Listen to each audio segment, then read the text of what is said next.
Most novels manage to fall into immediate categories. Some are bestsellers, others are destined to be respectfully reviewed, maybe even win prizes. Still others are read by a handful and earn cult status. Then there is the elite minority, the undisputed classics assured of a timeless, international appeal. Harper Lee's To Kill a Mockingbird, first published in 1960, has remained a bestseller, beloved novel and one of those prescribed texts that no one minds reading time and again. To Kill a Mockingbird is one of those books that almost everyone reads at some point in their lives. Whether you've been forced to read it at school, or you've had a look because everyone's been urging you to, most people have their own personal experience of reading To Kill a Mockingbird. Mockingbird explores themes of racial prejudice and injustice as well as love and the coming-of-age of Scout and Jem, Finch's children. To Kill a Mockingbird is about Atticus Finch, who appears as an unconventional hero and role model due to his morality rather than his physical capabilities. The theme of morals is apparent throughout the whole novel, especially in relation to religion and perception of sin. Scout, the narrator, is intrigued by life as lived beyond her experience. She is the daughter of a widower, and also has an older brother, Jem. This may explain why she is that bit more alert, more astute to the realities of life although she retains a questing innocence. She also possesses a flair for saying the wrong thing, only she is in fact saying the right thing, except her timing may not be that good. More importantly, no one else wants to hear her truths, they tend to be awkward and accurate. Scout also shares an instinctive sense of fair play, a quality inherited from her father, Atticus Finch, one of the most appealing fathers in modern fiction. Is she a paragon?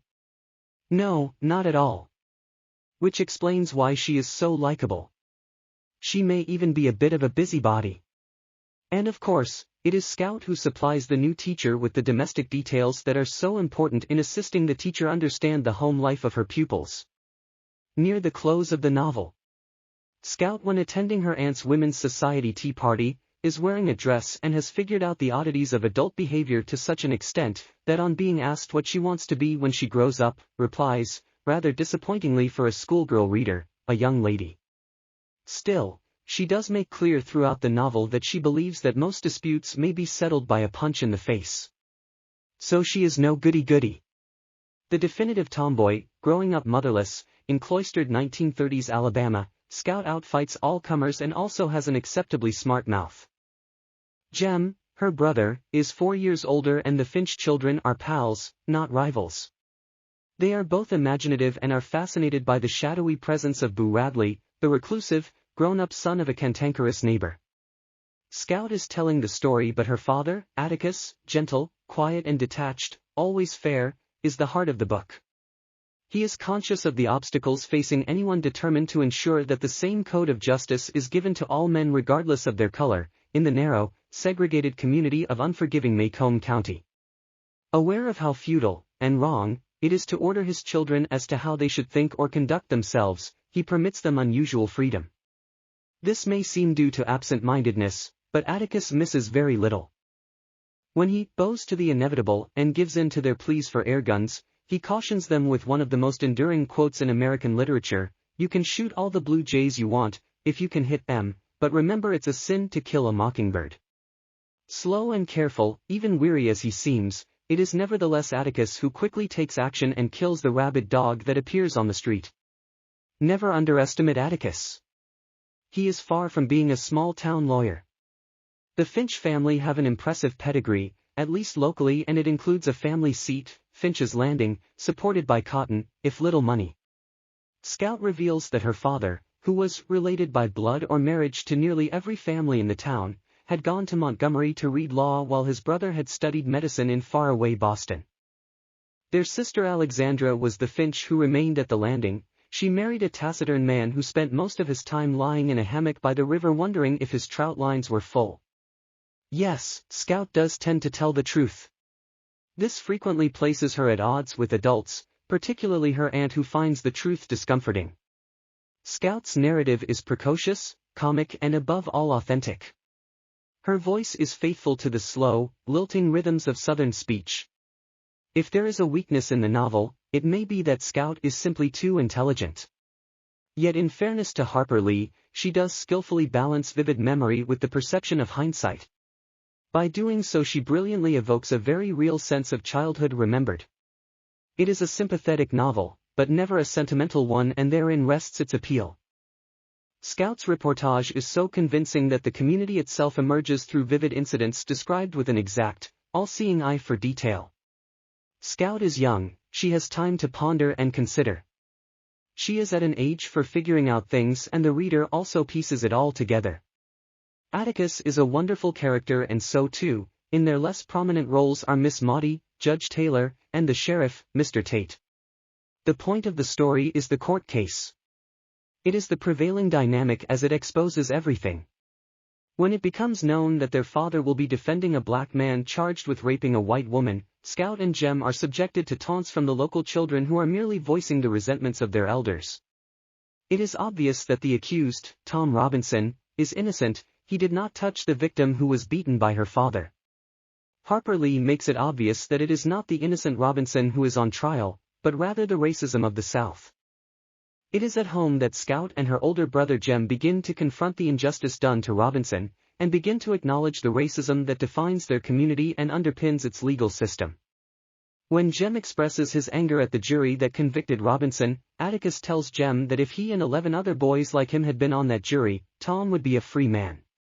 He goes on to say of the actual jurors, "Those are 12 reasonable men in everyday life, Tom's jury, but you saw something come between them and reason. There's something in our world that makes men lose their heads. They couldn't be fair if they tried. In our courts, when it's a white man's word against a black man's, the white man always wins. They're ugly, but those are the facts of life." Jem mutters that those facts don't make things right. His father agrees. He reminds the boy that the one place where a man ought to get a square deal is in a courtroom, be he any color of the rainbow, but people have a way of carrying their resentments into a jury box. Atticus tells Jem and Scout that someday there will be a bill to pay for the injustices, the violence, and the persecution. In one of his impressive rhetorical statements, Atticus, while summing up his defense of Tom Robinson, addresses the jury. "You know the truth, and the truth is this: some Negroes lie, some Negroes are immoral, some Negro men are not to be trusted around women, black and white. But this is a truth that applies to the human race and to no particular race of me. There is not a person in this courtroom who has never told a lie, who has never done an immoral thing, and there is no man living who has never looked upon a woman with desire." The mind of Scout Finch never stays still. She wonders about her teacher's avowed hatred of Hitler, considering she overheard Miss Gates's racist declarations as she left the courtroom following the trial. "She was goin' down the steps in front of us, you must-a not seen her, she was talkin' with Miss Stephanie Crawford. I heard her say it's time somebody taught 'em a lesson, they were gettin' above themselves, and the next they think they can do is marry us. Jem, how can you hate Hitler so bad and then turn around and be ugly about folks at home?" Many books have a huge impact on people, but few end up defining us in a small or big way. To Kill a Mockingbird taught us about bravery, injustice, inequality, poverty, racism, corruption, hatred, oppression, how we should judge people by their character and nothing else, how the people we are scared of are often not very frightening at all, and how those we view as superior or in charge are sometimes the ones to be very scared of indeed. We don't know people's struggles or backstories. Just like Atticus Finch, we cannot judge people based on stereotypes or looks. We need to take time to get to know people, and we should never judge anyone solely based on the opinion of others. The entire novel is based on the lack of equality, and how it needs to be remedied. In the modern day, this lesson should not have to be repeated constantly, but unfortunately, there are still some people who do not get that everyone is a human being and equal regardless of gender, sex or financial status. Atticus is a role model of living a life of integrity and modesty. He was the same person wherever he went and did not boast about his knowledge or belittle others. It is great to be proud of our achievements, but should not let that take over our lives. In the words of Atticus Finch, it is a sin to kill a mockingbird. Mockingbirds are creatures who do no harm and only create beauty with their song. We should not destroy the innocent and beauty of life, but rather, we should protect them. While the outcome of the trial was not how Atticus would have liked it to end, something to note is that the jury deliberated the decision. Change is slow, and while we may not see immediate results, it is important to keep working to change the world into a better place. To Kill a Mockingbird, which won a Pulitzer Prize, is considered an American literary classic for its exploration of moral human nature and the importance of doing good. Classic novels tend to deal with timeless, universal themes.